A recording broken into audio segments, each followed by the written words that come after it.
Hello बच्चों। तो चलिए, हमारे पास एक क्वेश्चन है नीट 2025 का। चैप्टर कौन सा बच्चों? चैप्टर हमारे पास है इलेक्ट्रिक चार्जेस एंड फील्ड, यानी कि विद्युत आवेश एवं क्षेत्र, आपके क्लास 12th का।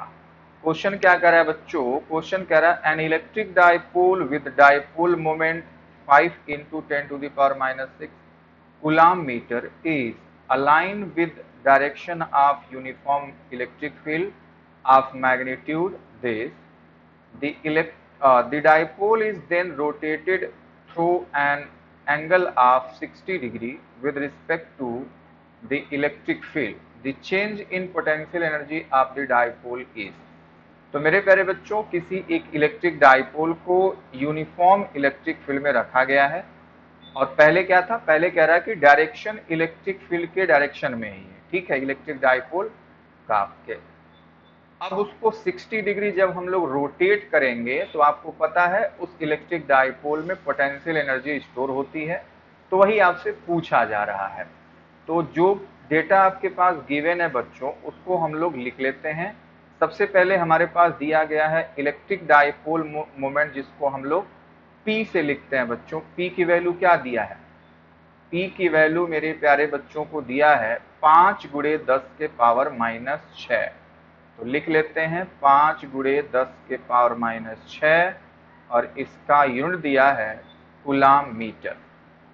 तो ठीक है, SI यूनिट में है। उसके बाद बच्चों हमारे पास है इलेक्ट्रिक फील्ड 4 × 10⁻5। तो इलेक्ट्रिक फील्ड की वैल्यू है 4 × 10⁻5 न्यूटन पर कूलाम। तो इसका भी यूनिट सही है।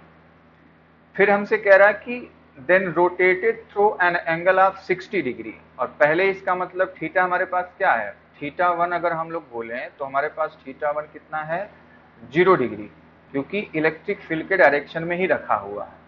फिर θ2 कितना रोटेट करना है? हमको रोटेट करना है बच्चों 60 डिग्री। ठीक है। तो आपसे पूछ रहा है चेंज इन पोटेंशियल एनर्जी क्या होगी ऐसा करने में, है ना? तो सीधा सीधा हमारे पास फॉर्मूला क्या होता है बच्चों? तो याद करो, हमने फॉर्मूला सीखा था U = PE cos θ1 minus cos θ2। सीधा सीधा फॉर्मूला अप्लाई करेंगे और फटाफट मेरे प्यारे बच्चों को क्वेश्चन हो जाएगा। ठीक है, तो हम लोग लगाते हैं cos θ1, ये θ1 है, और हमारे पास क्या है? θ2 है। तो चलो सारी वैल्यू पुट कर दो। तो मेरे प्यारे बच्चों को दिया क्या गया? P की वैल्यू दिया है 5 × 10⁻⁻6। तो ये 5 × 10⁻⁻6 है। E की वैल्यू क्या है बच्चों? E की वैल्यू है 4 × 10⁻5। तो ये है 4 × 10⁻5।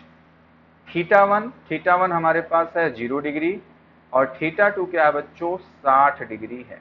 ठीक है, अब बस फटाफट कैलकुलेशन करेंगे, अपना आंसर आ जाएगा। तो जल्दी से गुणा करो। 5 × 4 कितना होता है? 20 इंटू, ये कितना हो जाएगा? 10⁻⁻1। cos 0 की वैल्यू 1 होती है। cos 60 की वैल्यू मेरे प्यारे बच्चों क्या होती है? √3/2। ठीक है, cos 60 की वैल्यू क्या होती है बच्चों? ना ना ना, cos 60 की वैल्यू हाफ होती है। ठीक है, तो cos 60 की वैल्यू हमारे पास है हाफ। अब हम लोग कैलकुलेट करेंगे तो मेरे प्यारे बच्चों को क्या दिख रहा है? ये 20 है इंटू -10⁻⁻1, और 1 माइनस हाफ करेंगे तो हाफ ही आएगा।